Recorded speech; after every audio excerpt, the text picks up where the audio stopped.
Hey everyone! People who want to learn English should also read a lot of books and enjoy the best examples of English literature. One of the most valuable examples of English literature that gives readers a special pleasure and promotes the development of their logical thinking is the stories of Sherlock Holmes by the famous writer Arthur Conan Doyle. It's no coincidence that Sherlock Holmes is considered the greatest detective in the world. Most people can train their minds to think like Sir Arthur Conan Doyle's famous character simply by emulating the way that he behaved. You should learn to make more observations and to analyze those observations more effectively. Some believe that Sherlock Holmes' methods can only be useful in solving crimes. But in fact, in everyday life, we often face various problems, many of which are mysterious to us, and we need to analyze the situation correctly. If we think logically, not emotionally, we can be more successful in life. First, understand the difference between seeing and observing. Watson saw, but Holmes observed. Observing the full details of a circumstance is the first step you need to take if you want to think like Sherlock Holmes. 2. Observe as many details as possible. Train yourself to observe anything and everything that crosses your path.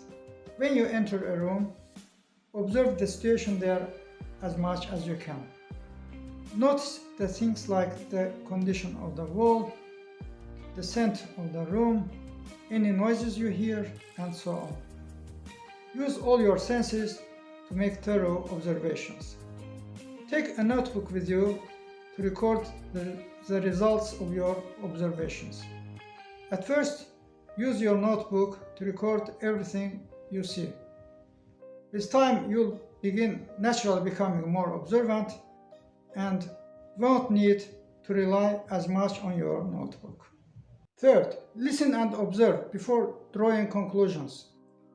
Sherlock Holmes' deductions are impressive because he makes many observations and can make a number of accurate judgments about other people, objects, and events. If you want to draw conclusions like Holmes, first be quiet and observe.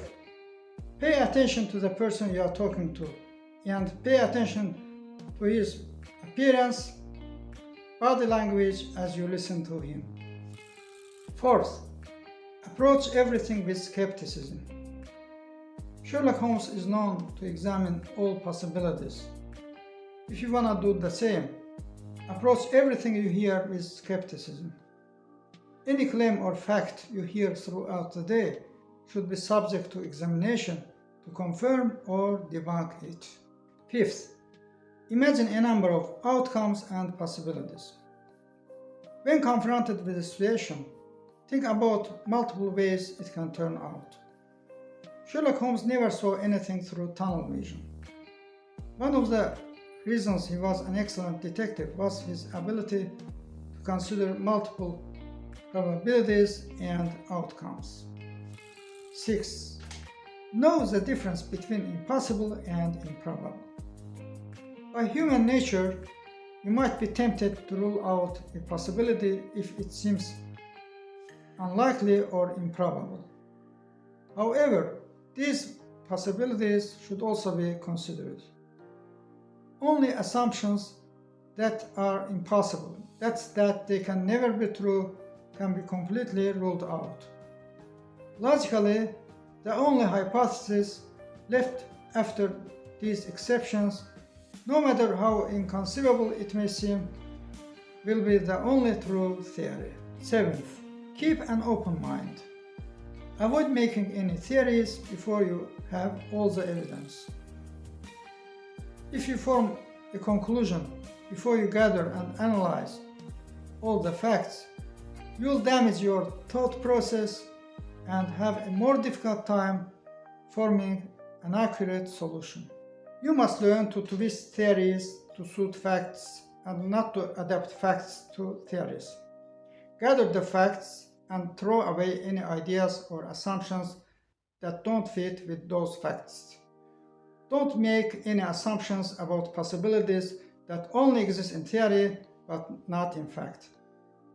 If you are just trying to do this to make the previous theory come true, it's fundamentally wrong. 8. Be aware of your biased thoughts. Everyone must have certain biased thoughts. Don't try to think in terms of stereotypes. Learn to be aware of when you are engaging in biased thoughts and reject that line of thinking. For example, notice any judgments you make about people's appearances. If you see someone dressed conservatively, for example, you may think that they are trustworthy. In reality, this may not be the case. I think this video can be very useful for you. Thanks for your attention. Hit the like button, share my video if you enjoy it. Subscribe to my channel. Don't forget to turn on the notification icon. Write your comments. Bye.